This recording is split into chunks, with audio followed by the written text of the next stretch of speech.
Welcome everyone to the Friday afternoon Codependent webinar series. Debbie McRae is with us again, amazing therapist and has just tons of resources for us. I take more notes for Debbie's webinars than anybody else's just because there's so much content. So what do you have for us today?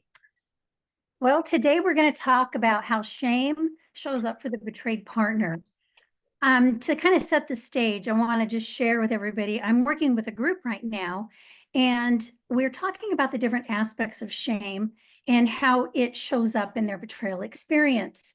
So I recently challenged them and gave them an assignment, and I called it the secret shame assignment. So what they had to do was they had to identify and share something that they felt shame around in their betrayal experience, but they had to share something that they had never shared before with anyone. And so they had to write it out, think about it, and then come to group. And we had this very interesting experience of sharing our secret shame. And I even shared one of mine with them as well from my own betrayal experience. It was so interesting because at first I saw the betrayed partners, when I gave them the assignment, I saw hands go up over their faces, which we often do when we're experiencing shame. Sometimes we grab our chest. But it was very interesting that as they shared these, I saw people recognizing themselves in the other person's experience. And they too could relate to what that person had gone through, maybe choices they had made, behaviors they had done. And it was such an incredible experience as everybody shared these feelings because there was so much empathy that came as a result of it. So let's talk about shame, because today I'm going to talk about shame in a little bit different way. Excuse me. But I do want to talk, first of all, about the difference between guilt and shame, because this is very, very confusing. And so I'm going to make it fairly simple. When we think of guilt, I want you to think of guilt as something that is helpful. It makes us aware of the fact that we are either hurting ourselves or we are hurting somebody else. So guilt is about behavior. It's something I do, something I did. Also, we feel guilt when we're not living congruently with our values.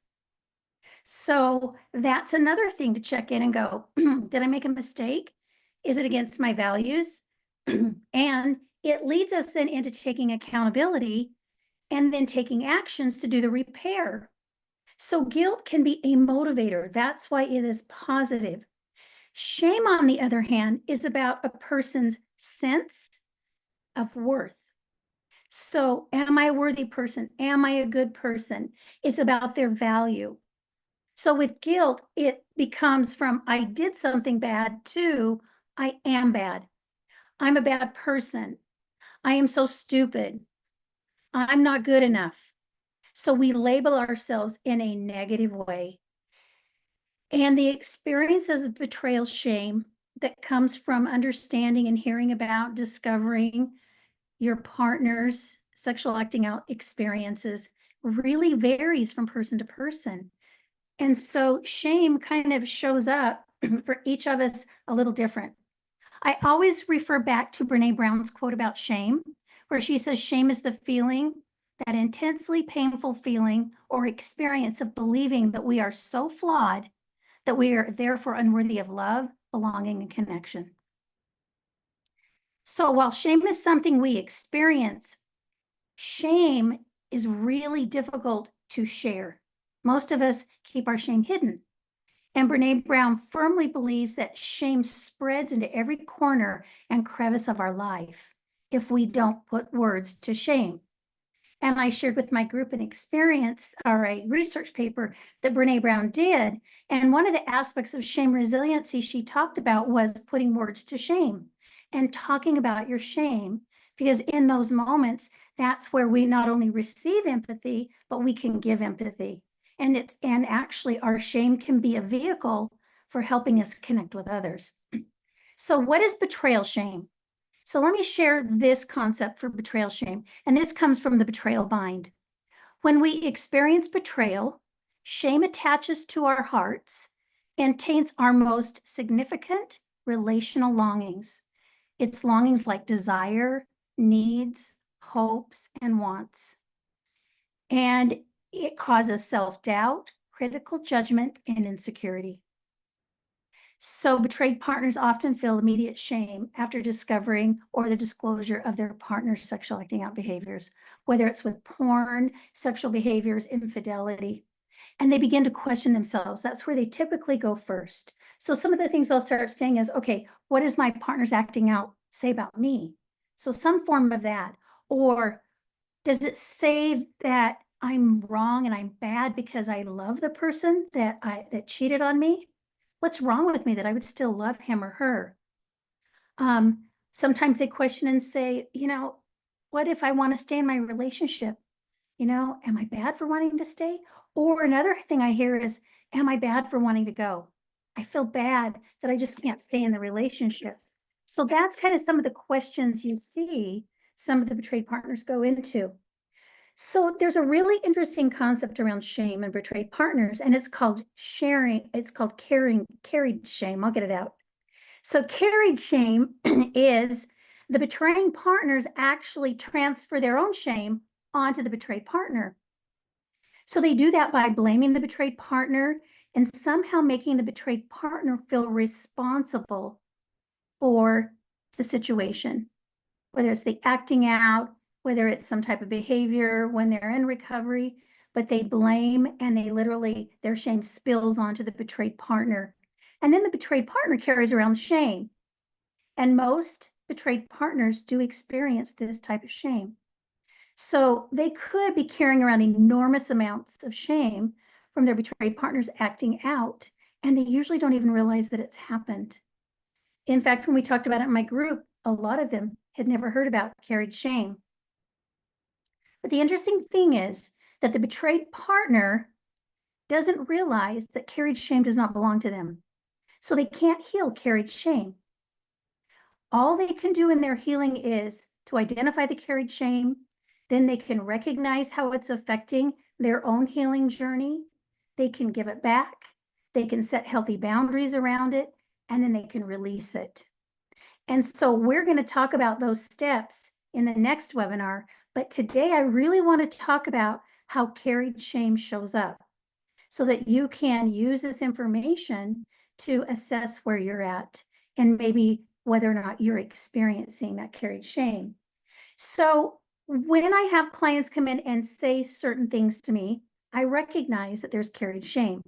So I'm going to share with you about 12 different things I hear clients say. One of them is, I just can't believe that I didn't see the signs of my partner's acting out. How could I be so stupid? I should have known.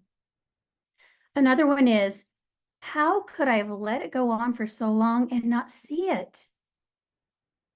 Another one is, there were so many red flags. Now that I'm in this space, I feel like such an idiot because I ignored them. I should have done something about it. Another one is, I should have trusted my intuition. I let him gaslight me so many times, and I believed him. I believed him when he told me I was crazy. I believed him when he told me I was being paranoid. What's wrong with my intuition? That's a big one. Another one is, I think he acted out because I wasn't enough for him, right? I wasn't the right body shape. I wasn't kind enough. We didn't have sex enough. And somehow it's my fault. Another one is, my partner said that they acted out because they didn't find me attractive, right?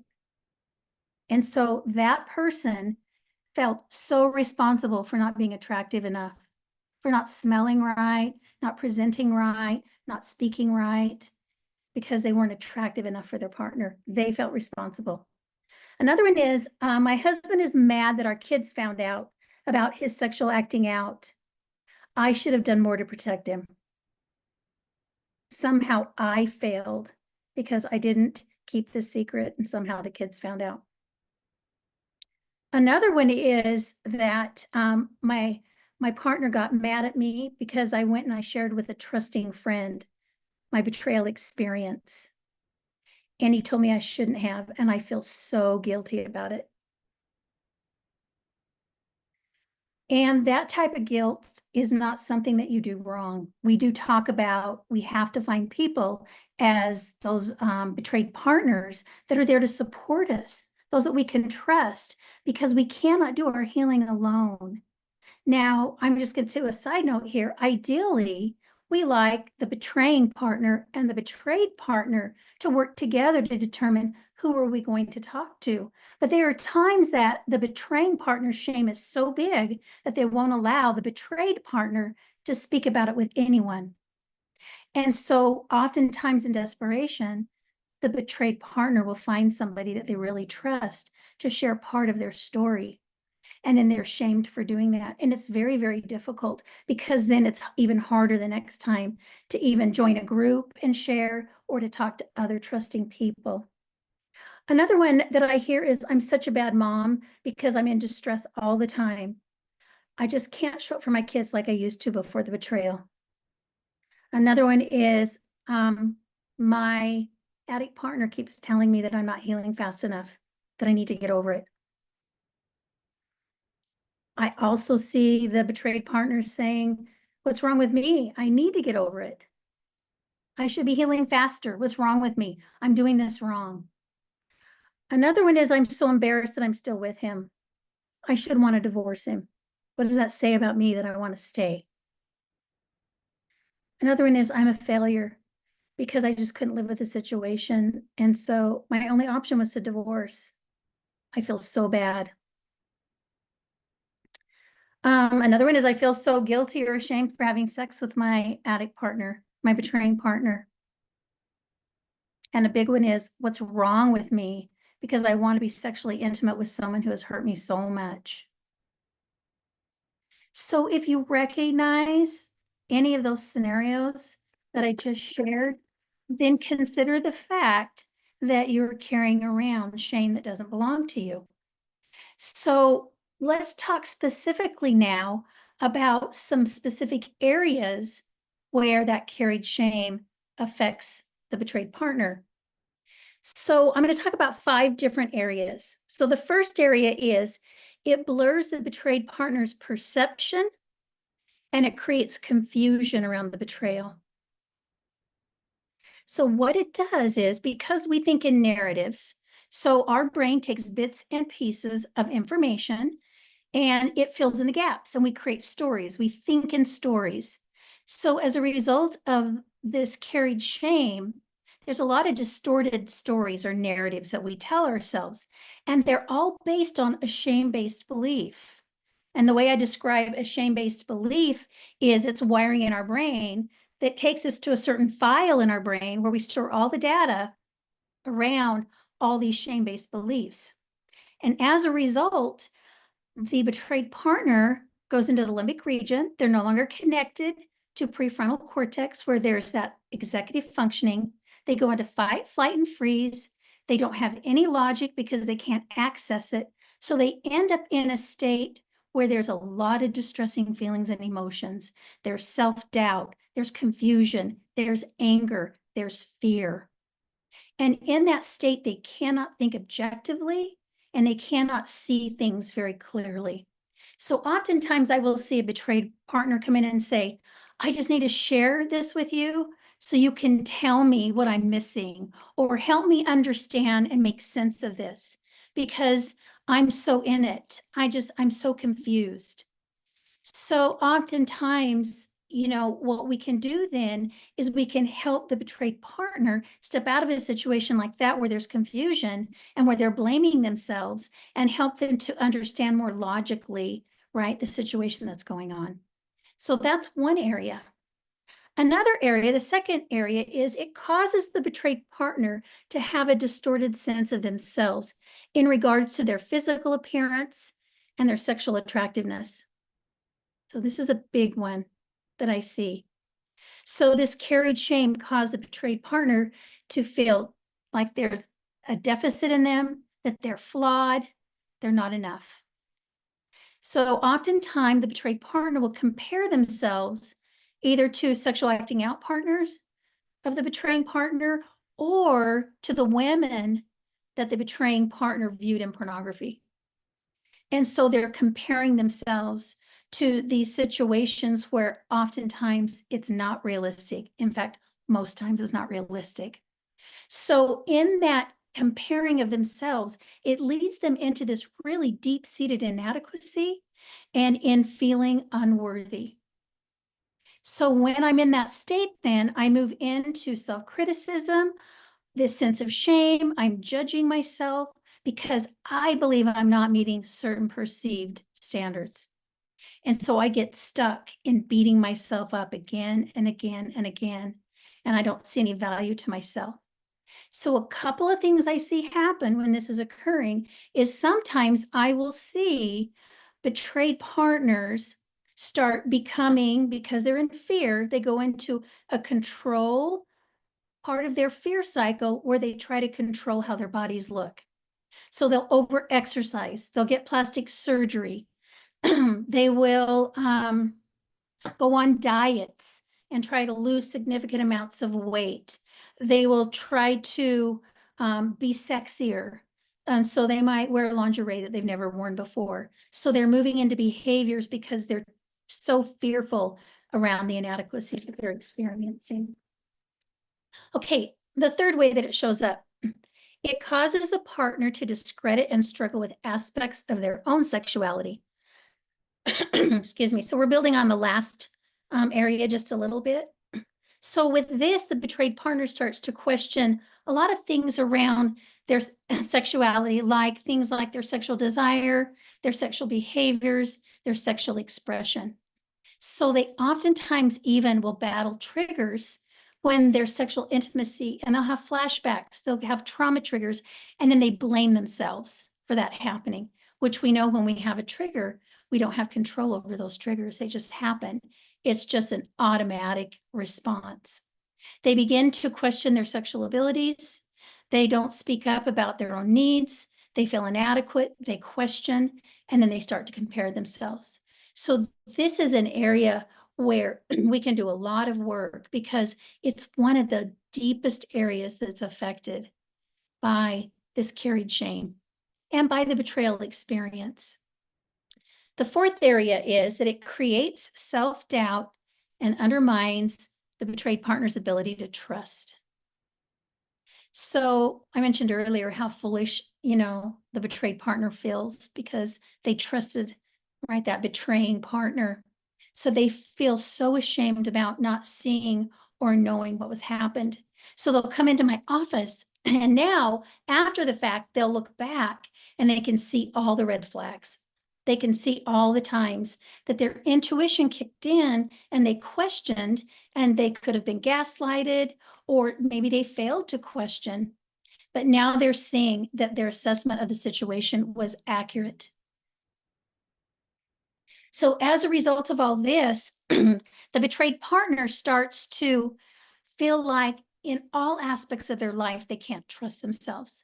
So they start to have self-doubt all the time. And I really see this in the area of intuition. So with betrayed partners, they have a really hard time thinking, is this my fear speaking to me, or is this my intuition that I'm getting? And so I typically say fear will take us into the control cycle. So as a brief review, the control cycle, remember we go into these control type behaviors. So we're trying to hold on and manage, and we want to make sure we get to a certain outcome. And so we're doing whatever behavior it takes to get there. Or we go into release behavior, which is more like it's not working, so we just give up. We just let go of everything we're doing. We go to the extremes. We might overeat, overspend. But what happens in this area is the fear takes us, when we believe that it's our intuition and there's fear combined with it, I believe that we're probably in an aspect of control because we're in the fear cycle. Whereas with intuition, when I work with clients and teaching them how to tap back into their intuition, I talk about how usually you're more grounded when you get intuitive feelings. Now, it could take you into fear, but in that moment, you kind of got this knowledge. For some people, it's kind of, I get a feeling in my stomach. Some people, it's, I just have this knowing. Some people, I get a kind of a little voice in my head just kind of tells me what's going on. Whatever that is, that intuition kind of helps the betrayed partner then really have clarity and trust their own inner self. So it's really important that the betrayed partner learns to tap back into their own intuition so that they can discern truth when there's emotional upheaval. And oftentimes it takes stepping away, doing self-care, and you have to have quiet. So that means I've got to regulate. I might need to journal and do some of those types of things when I'm in that self-doubt and I'm not trusting myself. Okay. And the last area I want to talk about, the fifth area, is this carried shame really affects the betrayed partner's lovability, or they're feeling like they're lovable, and their inherent self-worth. So I have a client who will come into group and she will say that she's working on all the selves, meaning self-compassion, self, care, self-confidence, all of those things. And I love that because those things kind of go when we have betrayal trauma, because betrayal trauma and this carried shame takes away our sense of value. So we start questioning who we are. I remember feeling in my own betrayal, am I unlovable, right? And could somebody even love me? So you begin to also question your value in the relationship, right? You question whether or not you're a good enough partner, a good enough parent. And you ask yourself, gosh, am I worthy? Am I acceptable to my betraying partner? What is it about me they don't love? There's something wrong with me. I've got to fix it. So the underlying shame-based belief is I'm not enough, I'm not good enough, and that fuels us then into feeling like we are responsible for everything. So oftentimes I find that people, whether you're male or female, if you're betrayed, you might go into a lot of caretaking, try to over-functioning, trying to prove your self-worth, right? You want to be indispensable and valuable. And this again, in this area, it leads to comparison. And that comparison is really, really difficult. So we compare ourselves to whether it's, like I mentioned earlier, affair partners, or it's the women that are viewed in pornography. It's also expectations of society and how they say we need to look and how we need to be sexual. It's about our own body image, our size, our shape, our weight. And it's also around what we believe the perfect partner is. So this is another area where when I work with betrayed partners that I really want to get them to this place where they trust themselves again, they know that they're lovable, they're not struggling, with the aspects of their own sexuality, that there's no more chaos because they have taken that shame and they have recognized that it's not theirs. So next time when we get together, what I'm going to cover is, okay, now what do I do with this carried shame? So I've identified some ways in how it shows up. So identify the carried shame that you have. And then what we're going to do is we're going to recognize how it affects healing. And I talked a little bit about that today already. But then we're going to get into, okay, what are the tools, the steps I can take to give it back? And what healthy boundaries can I put in place?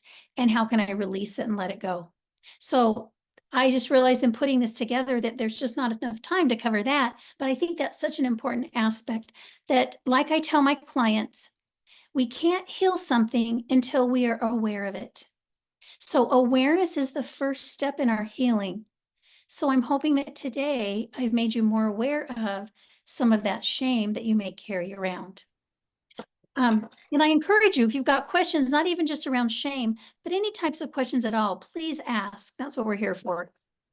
And that's what I was going to start with. Please type your questions in the Q&A because we often run out of time at the end because we go long because we run out of time. So, so you talked about carrying shame that does not belong to you. And I was thinking, I agree with you that shame is really useless and self-defeating, self-centered. We get clients at our residential treatment program and Dr. Rob will kind of confront them. Well, he probably really did confront them on the, oh, I'm so horrible, I'm so whatever, but it's always I'm rather than, gosh, let me talk about, what my behaviors have done to hurt my relationship, have hurt my partner, all of those things. So it ends up being self-focused and a spiral down. So when you're talking about carrying the shame that doesn't belong to you, I was like, so much so much better to go, like, setting shame aside of like, here's where we're at, and Mm, uh, even when you were talking about how did I not see this, all these massive red flags that I see now, and I'm like, well, that's A, hindsight. B, you have a partner who is highly motivated to have you not look over there, to take on the responsibility of this. It's you, it's not me, so of course. And I often say with partners too, your brain doesn't think like this. You would never do this stuff, but an addict brain thinks like this, and that's the challenge for us, to learn to think differently, to be on a different path. And we can, if we get into real recovery. So I was thinking about that. And then, you're talking about the body image stuff. We have a webinar, a special edition webinar that I'm going to point out, and it's a betrayed partner who is, for a living, is a model, and so has the exterior package of whatever that we perceive as society is the right thing, and was a betrayed partner. And she's going to talk, that will be November 7th. She's going to talk about how betrayal had affected her, and that's her career. So I think that will be a mhm, really interesting one as well. And you're right. I hear all the time, the partners take on, if I was only, and will do things, including, surgery and whatever else, and often, like, go to the gym, sure. But if it's in a healthy way, because you want to be healthy, all of that. But if it's mhm, because I need to look like a certain thing in order to, win his love or whatever, that's a very different perspective, and coming from a place of I'm not good enough, rather than I just want to be, healthy, and I'm doing this because I care about me. So, yeah, I find shame is so destructive. mhm. Guilt is motivating for me. If I share, if I Yeah. like sweets, and if I eat too many sweets, I'm going like, well, that wasn't my best Mhm, moment, but then I can go like next time, have a cookie, whatever, mhm, but shame would be like, oh, I've just blown it, and I'm so horrible, and the next time I'll eat the entire package of cookies, I mean, that's mhm. a minor example, but that's what happens in the shame spiral, is like you talked about, I just, I give up. It's like, there's no hope, versus like, oops, okay, course correct. So, um, okay, I'm looking forward to next time too. So the first question: how do I stay in a relationship and connected to my partner, but healthy detached enough so that every mood shift or mess up doesn't impact every cell of my body, from physical to emotional to mental? We're 4 months out of discovery. I don't want to numb in order to not be so effective. We both have therapeutic support. I'm going to give a plug, because I believe that Debbie is like the queen of internal and external boundaries. She does a great job in our retreats, Empowered Women's Retreat, but she's working on creating a course that will be one of our work group series. Um, don't look for it soon. It'll probably be after the turn of the year, but on boundaries. But share with us, Debbie. Yeah. Well, first of all, a couple of things. I want you to know 4 months out from discovery, you are experiencing normal types of reactions. So yes, you're, going to be so sensitive to the betraying partner's mood shifts, and it will impact every cell in your body, from physical to emotional to mental. So I want to help you understand a couple things. First of all, you're in what we call the crisis period. So right now, your brain wants to be offline all the time. So what do I mean by offline? I mean, it doesn't want to be connected to the front part of your brain, the prefrontal, where we have logic, reasoning, emotional regulation, body regulation. And instead, it's wanting to go into that limbic region where we have that primitive part of our brain. So we go into fight, flight, or freeze. So from what you're sharing with me, right, you said, I don't want to numb out so that you're not affected.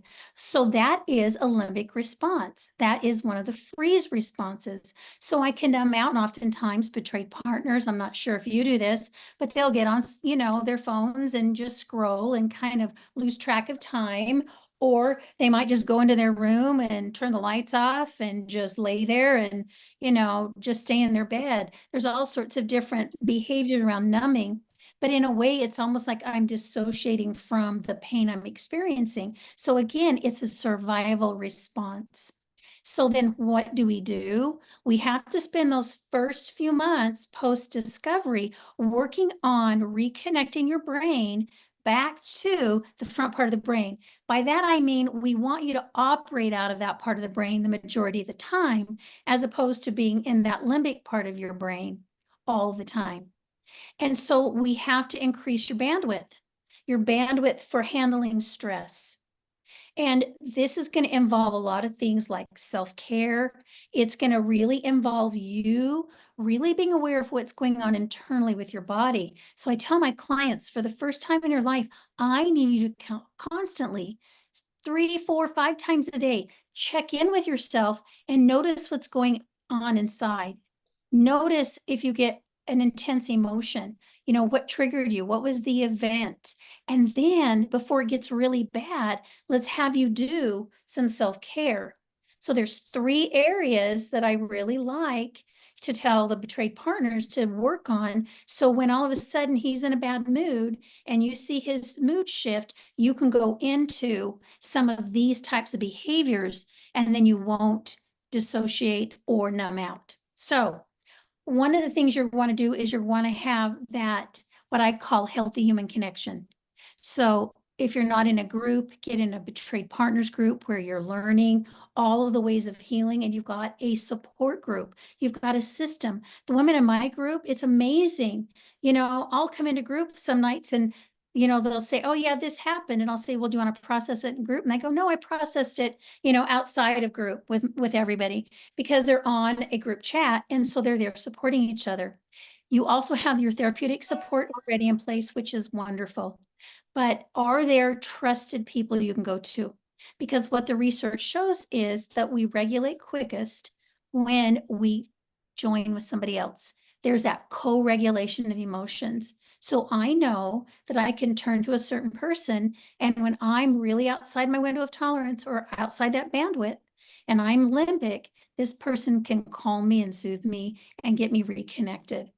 Another thing is you have to constantly be aware of your self-care. What are you doing as far as your physical body? You have to support it. You've got to look at your spiritual part of yourself. So feed your spirit. So with that, it could be things like journaling, listening to inspiring music, podcasts. For some people who have spiritual practices, it could be prayer. So there's going out in nature and hiking. There's all those things that kind of feed your spirit. Then there's that area of emotional, which is I'm checking in and kind of meeting my own needs. So do I need to go spend time with a friend to lunch? Do I need to take a nap? So I'm kind of really taking care of myself in that area. And the last one is relationally, making sure I don't isolate. And then the last one is meditation. Start listening to some type of meditation. 15 to 20 minutes a day, the research shows, strengthens the connection to prefrontal, meaning that you have more ability to tolerate more stress. You've got a wider window of tolerance. So for you, it would be when that situation comes up, you're going to call a pause or a timeout, knowing that you're going to step away and do self-care. And because you've called the timeout, you're going to encourage your partner to go take care of his needs while you take care of yours, and then determine a time you're going to come back and continue with whatever, if it was a difficult conversation or whatever it was. So for you, again, where you're at 4 months is very normal, but what you can do is really start focusing on that self-care, calling the time out, and then getting into, your therapist and having them help you kind of identify specifically what works for you. Because I've got lots of skills and tools I teach my clients, and we figure out which ones work for them. So I posted it in the chat. We have the Betrayed Partner Work Group starting again next week. That's a really good starting place. If you haven't already done so, there's so many tools that you will learn in that. And again, like Debbie was talking about, you will have the ability, should you choose, to connect with other partners who are on this. And I also put the Empowered Women's Retreat. It will be in January, but we already have people registered for that. So, and I do think it will fill up long before January. So if you are ready for healing, it's amazing, and healing and it is, we're working with women. We are not talking about him, so this is just a really great opportunity for you to do that. So there's more information. You can always email me, tami@seekingintegrity.com. The only other thing I wanted to comment on, because you were talking about, regulating with another person, make sure it's somebody that can down-regulate you, because, I hear, and I know you do too, the people that go, yeah, yeah, yeah, yeah, and then it just fuels the fire. So you absolutely want somebody who can hold the space and help you regulate, not escalate. That would be my only other, comment. Yeah, yeah. Betrayed partner here. I used to be sexually curious and alive before this. Are there ways to gently ease myself back into untainted, innocent sexual adventure without involving other people? Partner and I are calling it quits. Okay. So with this, I'm hearing you say, if I were to read between the lines, that I'm trying to do it differently. I'm trying not to go back into my old behaviors. So how can I do that? First of all, I'm hoping that you're still in some type of, therapy, and you're working with somebody who really understands the aspects of sexuality and addiction and, compulsive sexual behavior and all of that, because you really need somebody to help you really figure out what is healthy human sexuality. And one of my favorite books is Erotic Intelligence by Alexandra Katie Hawkes. It's a great book because oftentimes how we perceive, right, sex is not in the healthiest way. So oftentimes when we are compulsively acting out and we're participating in sexual behaviors, we're doing it, remember, to manage and cope with distressing emotions, pain, past traumas, whatever it is. So a couple of things you can do is not only get a good understanding of what healthy sexuality looks like as you're guided by a therapist who's qualified and read about it, but also you've got to work on the trauma, work on the why. Why do you go into those behaviors? Because it's not until we get to the root of it. So oftentimes what I do is I talk to my clients about the trauma tree, and I liken what their experience is to a tree. And so when we look at a tree, we notice first off the leaves and the branches because it tells me what kind of tree it is. So my clients, their leaves and their branches, so to speak, are the situations they come in with and the symptoms that those situations create. And so for you, it's going to be, your past acting out and the emotions and the feelings. This is a betrayed partner. Oh, this one is a betrayed partner? Yeah, I'm so sorry. Yeah, A betrayed because partner. I was like, okay, then let me. Thank you. Oh, I'm so sorry. Yeah. I missed that first. I think this is feeling like the addict betrayed partner. So partner. I'm sorry. Yeah. Thank you so much. So let's go back. Okay. Forget the book. First time I've done that. It's all good. When I make a mistake, I learn from it. So I'm so sorry. Betrayed partner. I think with this again, we can still we'll get back to the trauma tree because we can still liken it. So what I want you to do is find a therapist who really understands the impact of this particular betrayal because it is so deep-seated. I love working with my clients on things like Alexandra Katie Hawkes has a great kind of a journal book that you can use to kind of explore and tap into your sexuality and how it's been affected by betrayal. Another one is I Love Come As You Are by Emily Nagoski. That's another one to kind of help you. But again, to be guided by a therapist in this particular area. Because for you, you've got also the trauma around your experience with your partner. So in order to be able to step into another relationship and not, step outside your value system, you also need to work on figuring out, have I really healed from my own betrayal? So back to the trauma tree for you, the trees and the leaves and the branches are all the experiences of betrayal you've had and all the symptoms you had and the impact it's had in your life, which includes your sexuality. And then the trunk of the tree is those negative beliefs that feed the situations. So to heal those negative beliefs you have about yourself. And then lastly, it's to get to the root of it. Have you cleared out all the betrayal trauma? But what I love about Come As You Are, I think that's a great book that will really help you in figuring out how to ease yourself back into being sexually adventurous. She's got another book, Come Together. I love that's a brand new book. She just released that one, Emily Nagoski, earlier this year. So those are great resources that you could even take into your therapist. I work with my clients. There's a workbook for Come As You Are, and we work through the exercises in that area. But I think it's very wise of you, now that I understand the question, that you were looking ahead and wanting to make sure that you're doing it right without going back into trauma, without making choices. They're going to take you to a place that you're not going to like. And also, you're in the middle of, I'm going to add a little side note, grieving the loss of a relationship too. And so there's so much around that. And look up my webinar on grief and loss, and you'll understand all the different aspects of that. So you have a lot going on. So get curious, gather resources, find a good therapist, and start now figuring out, okay, are there certain parts that need to heal? Do I have some shame-based beliefs that I need to heal? Like I'm not good enough, or I'm not lovable, some of those types of things. So now that answer makes more sense, right? Yes, but and I was thinking even grieving the loss of the innocence of your sexual adventure, like you Yes. take the other people out of it. It's like, you said, I used to be this way, and so grieving the loss of who you Mhm. used to be, will be part of that too. So I've That's been such a, typing. Go ahead. yeah, it's such a huge part of who we are, and we don't realize it. And we oftentimes don't talk about it.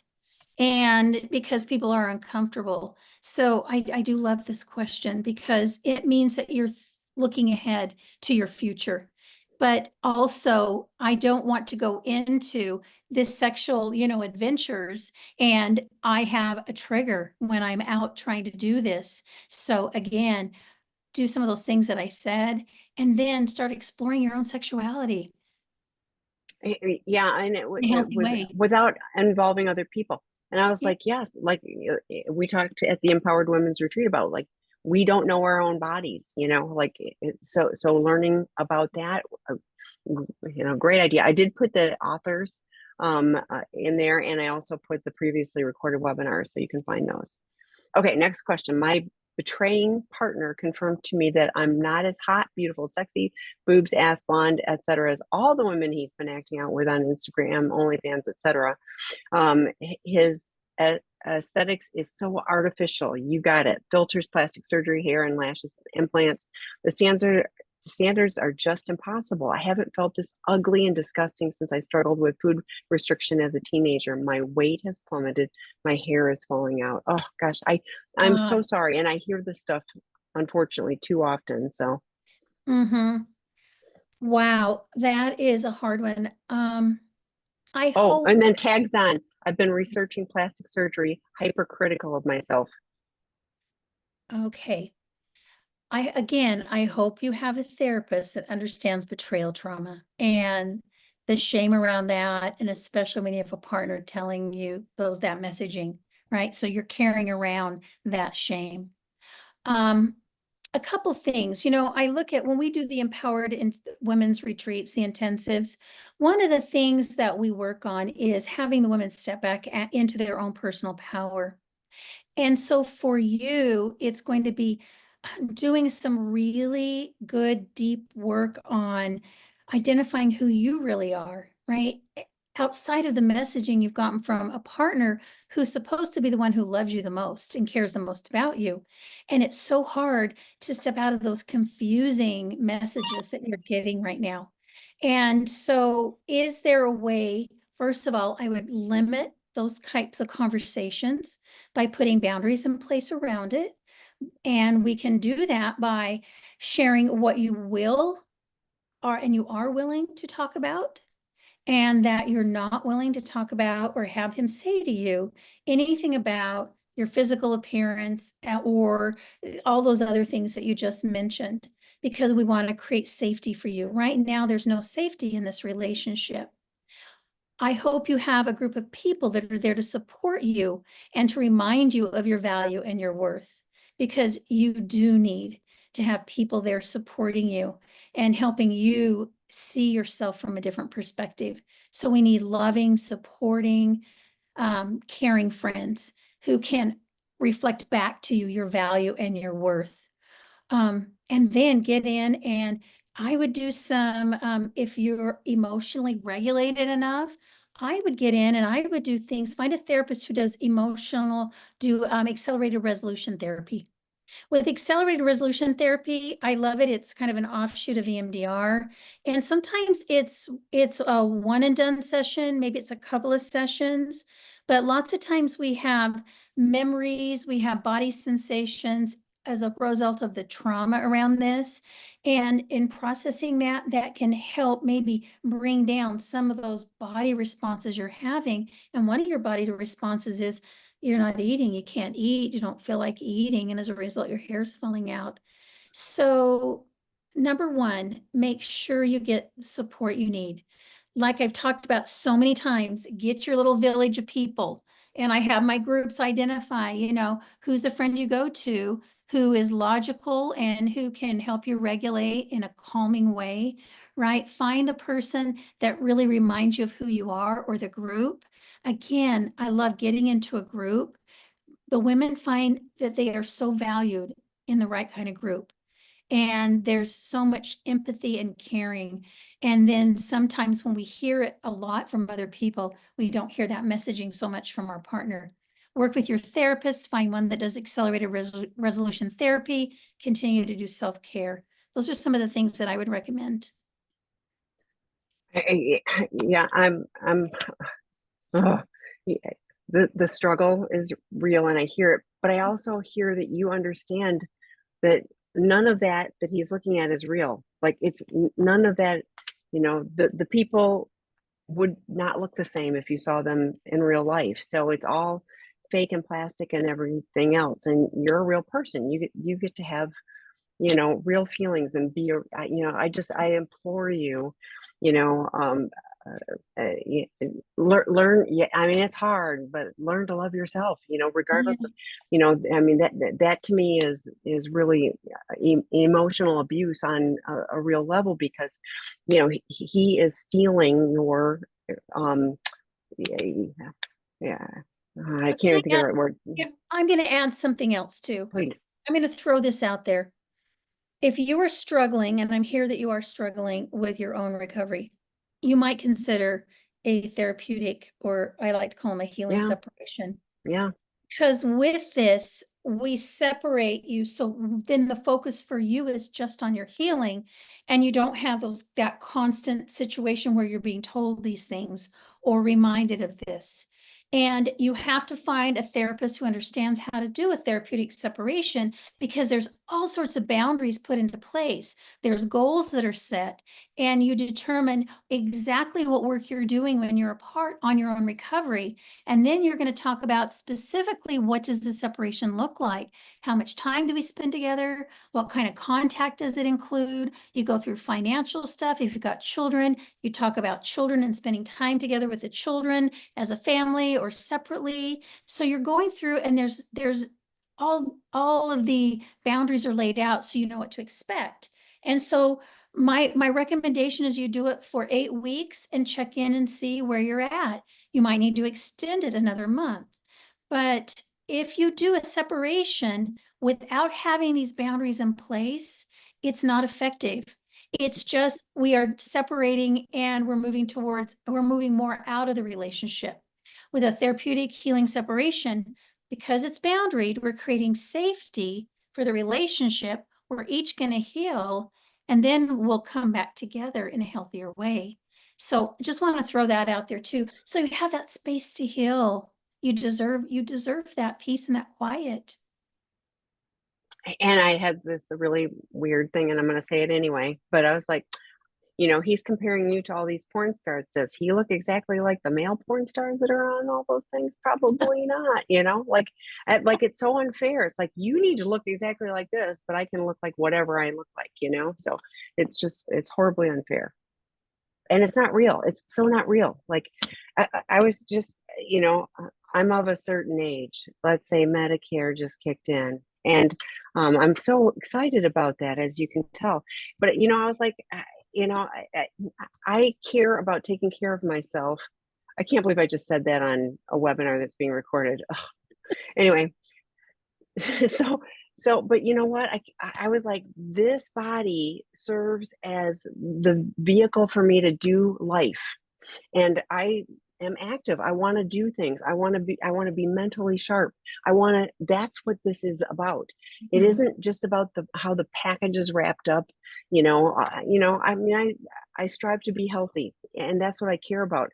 I value taking care of my body for me so that I can have longevity and enjoy life. And that's what it is.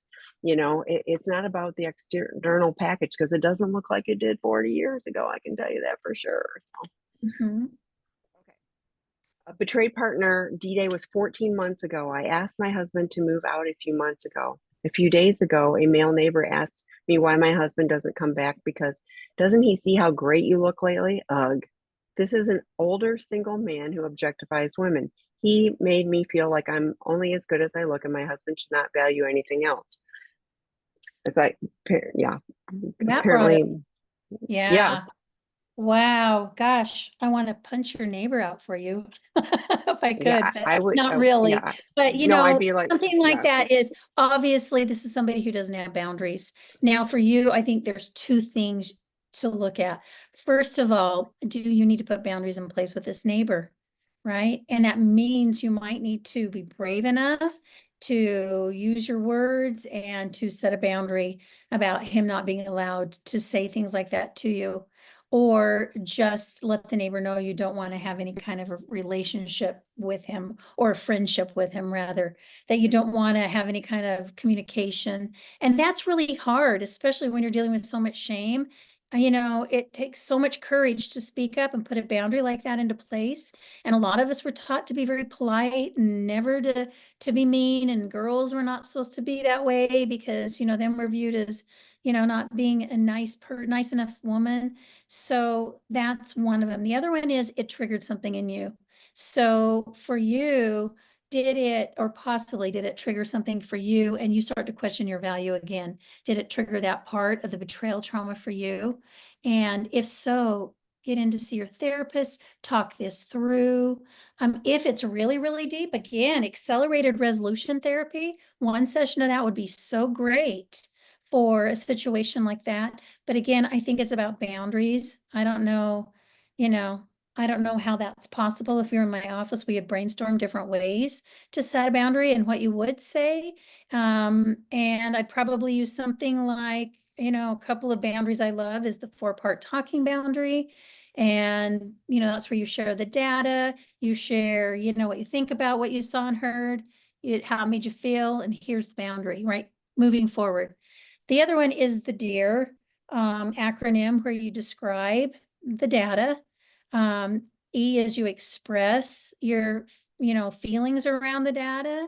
A is you assert your boundary, and then R is you reinforce it. So some of those, and you can just Google those and you'll find them. I've talked about them in a lot of my webinars too. I posted the I would previously write it recorded out. webinars. Yeah, I would write it out. And I don't know if you have a texting relationship. A lot of people in a situation, because you're not super close, texting is fine. But verbalizing it is even better. So the next one is, how do you ever really want to have sex with a person that is so sexually damaged to ever feel anything but repulsive, giving your normal self to a sex addict? I feel better than he is not worthy of me, with lots of exclamation points. Why would anyone ever want to compete with someone that damaged? How sad. Yeah, that is sad. I can tell that there's still a lot of hurt and pain. My recommendation is just continue to work on you. Take sex off the table for now. Don't make that an expectation on your part. Obviously, your partner has a lot of work they need to do in their own recovery. There's got to be some, I don't know where you're at in the recovery, if there's been any kind of disclosure, impact letter and then restitution letter done, but all those things have to happen. You've got to grieve the loss. You've got to work on that, I call it the letting go part. And so just focus on you and take that off the table. for now, and then just see and watch how much recovery he does. You might need to put some boundaries in place around whether or not you're going to continue in the relationship if you feel that way, because that's an important aspect of a healthy relationship. And so if you're, the sex can never be healthy, consider that as really important data, and look at that and just sit in that and just notice and work through that. And not everybody so in May, Kristen Snowden did Should I Stay or Should I Go? And I often refer to that. I posted the previously recorded webinars, journaling about those questions. It makes sense. Like you may go, yeah, I could stay. I can see myself working on it. Or you may go, no, this is a total deal breaker. It's really important for you to make a decision, not, have it be an emotional reaction. Because the last thing you want to do is leave a relationship and they go, did I make a mistake?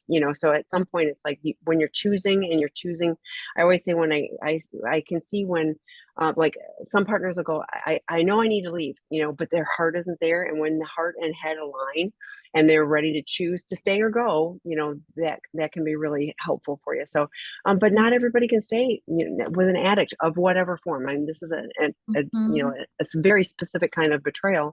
But any form of addiction, is painful. So, okay, Debbie, how do I not feel shame about choosing to stay in a relationship with a betrayer? I'm embarrassed of him. I'm embarrassed for me. I'm choosing to stay in the relationship right now to see if recovery looks like. He's in a virtual program using a CSAT, reading the books, listening to podcasts. I'm receiving therapeutic support as well. I think right now, you work on your own shame. And I love what Tammy just said, kind of figure out, like I talked about earlier, what are your shame messages, right? I have my clients work on really kind of dissecting their shame as it comes up and the critical thought and stepping into some self-compassion. So for you, it would be some self-compassion work. So anything Kristen Neff, I love her workbook on self-compassion. That's such a great book. And working on that. And maybe talking through with your therapist about the shame about staying in the relationship. What's that about? Right. And working through that. And maybe, rather than, again, we can reframe things. And is it, I'm choosing to stay in the relationship today or this week, because there's so many reasons we stay in a relationship. And I love the idea of going back and looking at those questions, but I also do lists, with my clients. Let's do all the reasons to stay and the reasons to go. And then we kind of do an exercise to determine which one, right, ends up being the one that, feels the best. So for you, just continue working on your shame in you. It's very common. I hear this a lot from betrayed partners. So you're not alone in that. There's a lot of women who feel that same way. There's so many good questions in here. I Yeah, know. I You guys are, know. Yeah. Okay. So it's time, unless you have time. I've got a little bit more time if you do. I Okay, don't. I do. Yes, I don't have anything pressing right after this. So, okay, let's keep going because there's some really good ones. I did take pics of everything too. So it goes back to the person who is struggling with eating, etc. I'm wondering if his aesthetic will ever be able to return to be able to appreciate a normal, pretty, healthy woman. If so, how can he get there? And do I just practice self-care, knowing he's constantly comparing me to porn stars and influencers? To me, if he is saying this kind of stuff to me, this is a person that is not in any kind of, recovery. So, we have a residential treatment program for guys like him, like that, like the stuff that you're sharing that he is saying, if he is still saying that stuff, that is no program of recovery. That is active addiction. Even if he's not looking at porn in the moment, he's still, it's still in his head. So you can't get him to do anything. Like, I can't get anybody to do anything. This is, what do I need to do to take care of me? But Debbie talked earlier about, like, the 4-part talking about, I'm not going to be in the room if you're going to say those things, if you're comparing, if you're objectifying. It's healthy boundaries for you, takes care of you regardless of what he's doing or not doing. So thoughts? And then self-compassion, really work on self-compassion. It is the remedy for all the shame. It really is. Can't tell you. The next one Powerful it is. is, Mhm. um, I have been sober for over 7 months from pouring in the lies and deceit that ended my marriage about a year ago. I have 4 kids with my ex-wife. My ex-wife and I are dating again, which has been great, but there is some pain from the past that requires some healing. She says that she is scared and I did not choose her in our marriage and I chose myself over her. Also, post-divorce, I chose my girlfriend at the time over her. My addict brain wants to say that she chose her boyfriend after her divorce too, but I don't say that. What is my responsibility to heal post divorce and pre divorce? I am open to some feedback on how I can show up for her and validate her fear, but also reassure her that I chose her and I have told her that I thank her for the courage to step back into the relationship with me. Wow. I love that last part of your question because that's just right. Validate and reassure. Um, and not saying what comes into your mind that can be shaming, to the other person. So that tells me that you're doing some good work. And again, I think it goes back to checking in and making sure, what do we need to heal? What still are, in the emotionally focused therapy world of couples counseling, we look at, sore spots and, those areas in our life where we're still hurting. And what are they? Maybe if you can begin, I'm hoping you're in couples therapy because, even now, just dating, you can do couples therapy and redo it differently and find somebody who can help you guys communicate, some of the stuff that still needs to be healed. Now, there's a great book. Again, I know I'm throwing a lot of books out, but I love Carol Sheets' books on helping her heal, helping us heal. Those are some great ones for healing, post divorce, or if you're dating again, and want to be in a relationship that's much healthier. And it gives you some ideas on how to support her with empathy. So, a lot of empathy. That's what I encourage you to really learn. A lot of self compassion for yourself.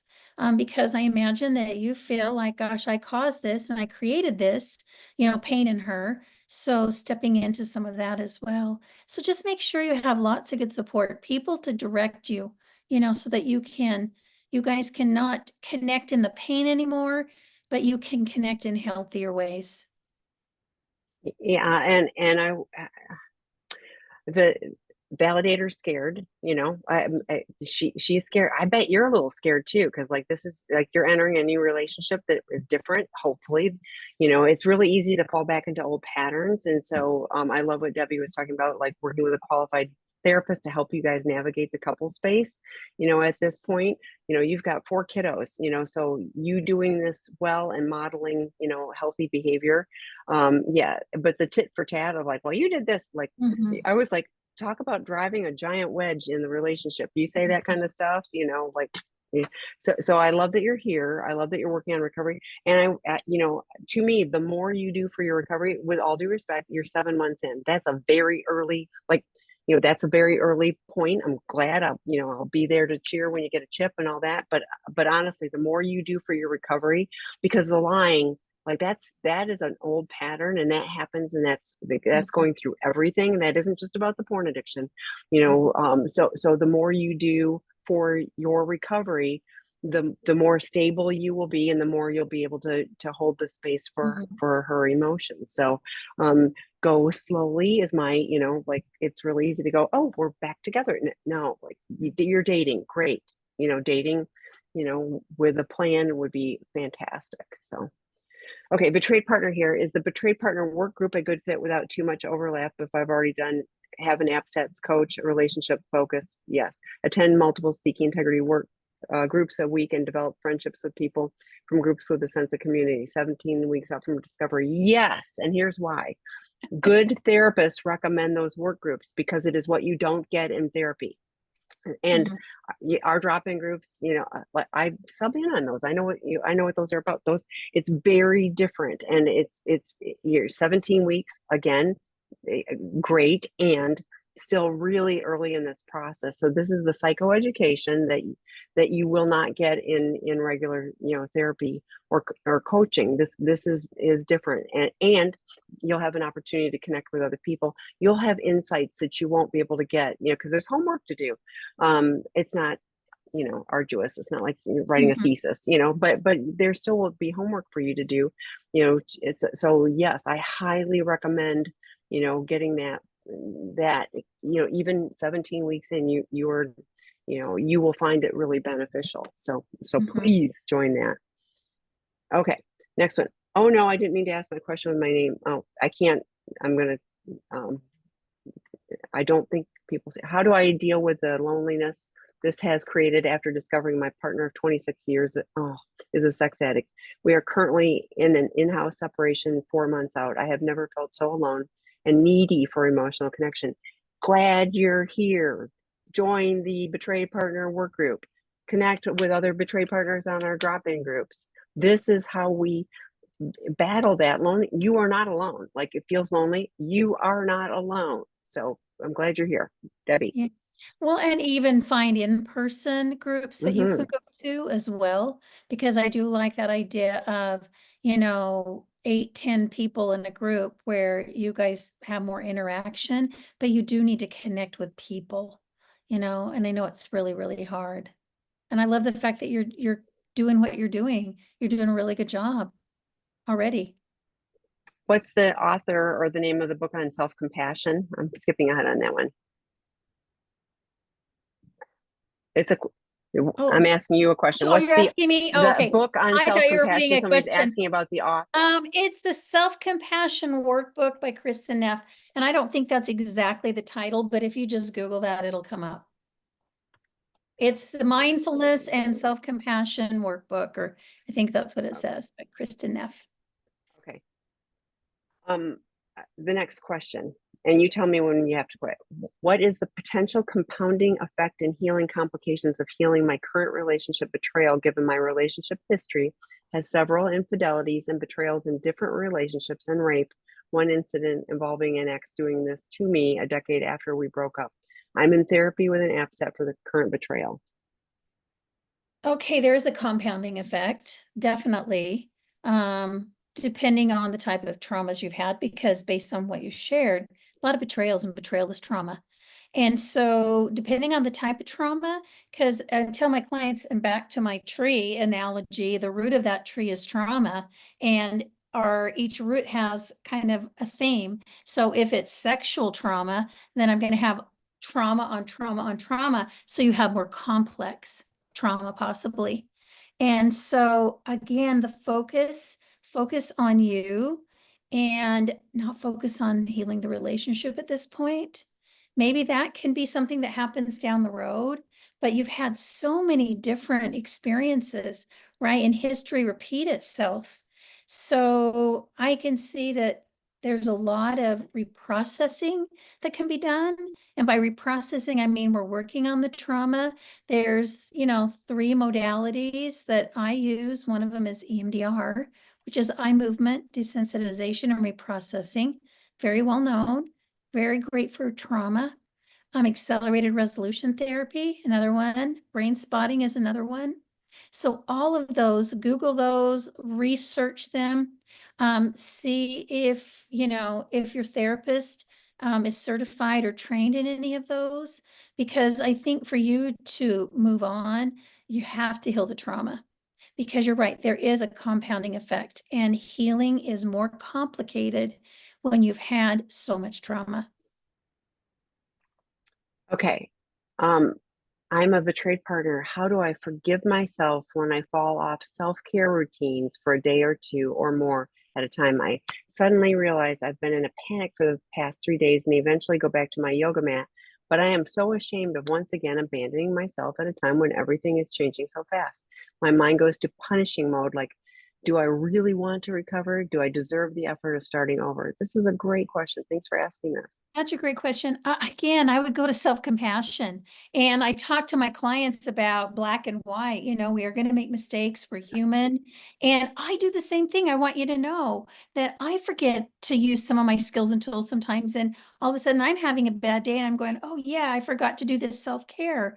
So a lot of it is just learning from it. So when you make a mistake, just learn from it. Just check in and see, what is the lesson I need to learn? Oh, maybe I need to make a little list and put it on my mirror in my bathroom, right? Just learn from it and step into self-compassion. Use the self-compassion exercise. I tell my clients to do it with cross-body tapping, make that a meditative practice. do it morning and night. If you go to Kristen Neff's website, it's self-compassion with a hyphen between self and compassion. I think it's .org or .com. It's one of those. But anyway, she's got all those exercises on there and they are fabulous. I have calendar reminders in my phone, Mhm. and I thought, I wonder about it, like, because if this is something like maybe you do a check-in, maybe a couple times a day, like, you normally do it first thing in the morning and it's noon and you have another calendar remind. So put a calendar reminder, self-care. And then at noon, check in. Did I do my self-care? Like maybe it's just like, hey, give yourself a nudge that I'm prioritizing me. But I'm with like, of course, there are days we do a better job of taking care of ourselves. Mhm. But if that's something that is important to you that you want to prioritize, can you do something like that that could help you make that more intentional? Yeah. Okay, Can what we do about one last question? One one last, last question? And and yeah, then and let's then we hold on will. to the other questions and do them I next time. I think that'd be sounds great. Yeah.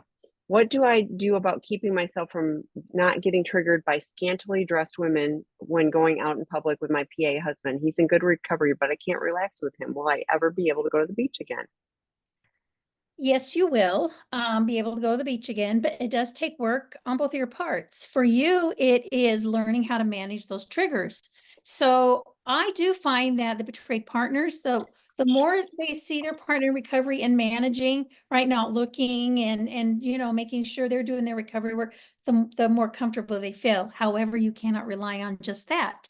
So for you, I like the idea of, if you start, just notice when you start to get triggered and just I really identify what's the story you're telling yourself. Because remember, our brain's going to go into a negative story. And as a result of that negative story we're in, then we have emotions and feelings in our body, sensations, and we move into actions and behaviors. So if I can recognize I'm starting to feel uncomfortable, or then I am all of a sudden, maybe I'm seeing women and it's triggering me, a couple of things to do. One of them is to do with the 3-second rule. I love that. Don't allow yourself to think about that story any longer than 3 seconds. Change the subject, distract yourself, think of something different, have your affirmations so you can maybe do some breathing and just remind yourself, of maybe 3 or 4 things about your recovery and staying grounded. And, that's another great thing to do.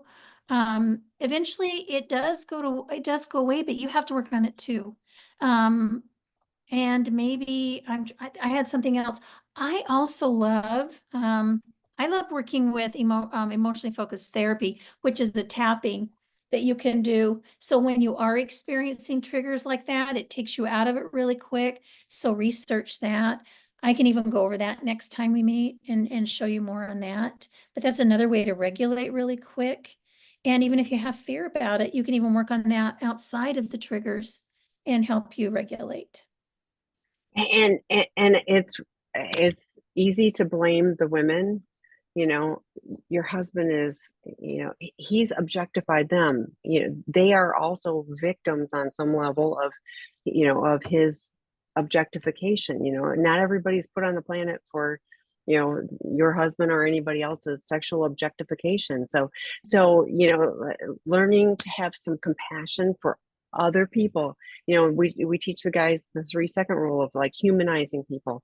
They're humans too, and you can disagree with how they dress or not, whatever, but at the end of the day they are someone's daughter, sister, mother, whatever, aunt, and they are humans. And you know it's easy to make them the enemy, and nobody needs to be the enemy. Like, this disease sucks. Like, I hate it. I hate what it does to relationships. I hate it what it does to people's self-image. I hate all of those aspects, and here we are. So how do we move forward in a different way? And I would invite you, just like we talk to the guys about, before you go out, go like, I'm going to remember that male or female, they are all out there being humans to the best of their ability today. And I have got enough to take care of. I do this. I have enough to take care of just with myself. So what do I need to do to take care of me? I would invite you to do self-care, but also, humanize, the other people that you're interacting with. Smile at people, and and enjoy life. There's lots of great people out there in all kinds of external packages. So Mhm. Okay. Thank you, Debbie. Thanks everybody for the great Yes, thank questions. you, Thanks for everybody. staying on, and we'll add those to the list for next time. And see you then. Bye. Bye, everybody.